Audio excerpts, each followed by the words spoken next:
नमस्कार दोस्तों। रामायण तो आप सबने पढ़ी व टीवी में देखी ही होगी, जिसमें एक से बढ़कर एक महान शक्तिशाली योद्धा थे।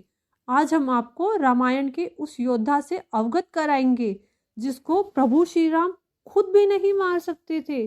जी हाँ, वही योद्धा जिसका पुतला हम हर साल रावण और कुंभकर्ण के साथ दशहरे के दिन जलाते हैं। हम जिस योद्धा की बात कर रहे हैं उसको स्वयं प्रभु श्री राम नहीं मार सकते थे, और उस योद्धा का नाम था मेघनाथ, जिसको हम इंद्रजीत के नाम से भी जानते हैं। तो चलिए शुरू करते हैं। मेघनाथ का नाम मेघनाथ ही क्यों रखा गया? मेघनाथ का जन्म कैसे हुआ? मेघनाथ का लक्ष्मण के साथ क्या रिश्ता था? मेघनाथ का नाम इंद्रजीत क्यों पड़ा? मेघनाथ को क्या वरदान प्राप्त था? मेघनाथ लंकापति रावण का बड़ा पुत्र। मेघनाथ मेघनाथ की मां का नाम मंदोदरी था, जो लंकापति रावण की पहली पत्नी थी। मेघनाथ रावण का पहला पुत्र था। रावण खुद जितना विद्वान, शक्तिशाली और ज्योतिषी था, उससे कहीं ज्यादा वो अपने पुत्र को बनाना चाहता था। ऐसी मान्यता है कि जब मेघनाथ का जन्म होने वाला था, तब रावण ने सभी ग्रहों को उच्च राशि में स्थापित होने के लिए कहा। ऐसा उसने इसलिए किया ताकि उसका पुत्र अजर अमर बने, पर भगवान की माया कुछ और ही थी। इसलिए शनिदेव ने रावण की आज्ञा ना मानकर सारे ग्रहों से अलग जाकर बैठ गए, ताकि रावण का पुत्र अजर अमर ना बन पाए।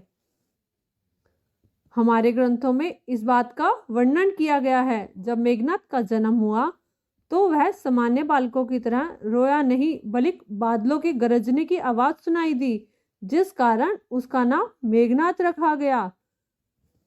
मेघनाथ की पत्नी का नाम सुलोचना था, जो शेषनाग की पुत्री थी।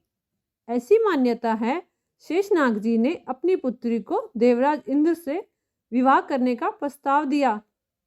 उसने वो प्रस्ताव ठुकरा दिया, जिस कारण शेषनाग ने अपनी ही पुत्री को श्राप दे दिया।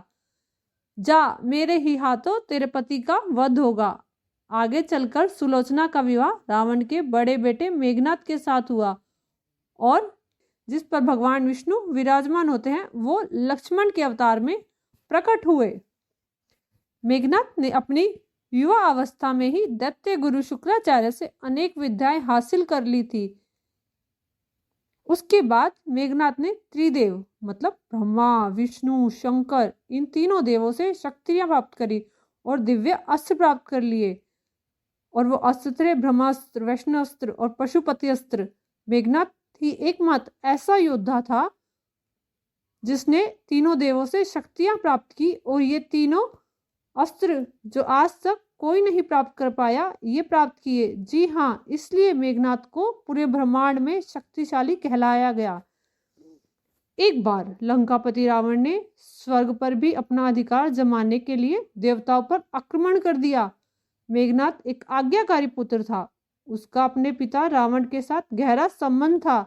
जब रावण देवताओं से युद्ध करने गया, तब देवराज इंद्र ने रावण पर प्रहार करना चाहा, तो मेघनाथ ने अपने पिता को बचाने के लिए देवराज इंद्र के साथ युद्ध करने लगा। मेघनाथ अत्यंत शक्तिशाली था।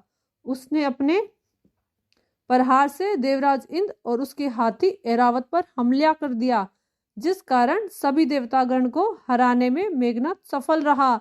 मेघनाथ ने देवराज इंद्र और स्वर्ग पर विजय प्राप्त कर ली, जिस कारण उसका नाम इंद्रजीत रखा गया और उन्हें इंद्रजीत की उपाधि से संबोधित किया गया। स्वर्ग पर विजय प्राप्त करने के बाद मेघनाथ देवराज इंद्र को अपने साथ लंका ले गया।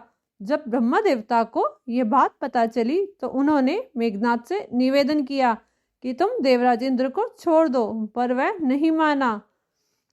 ब्रह्मा जी ने कहा, अगर तुम देवराज इंद्र को छोड़ दोगे तो उसके बदले मैं तुम्हें एक वरदान का वचन देता हूँ।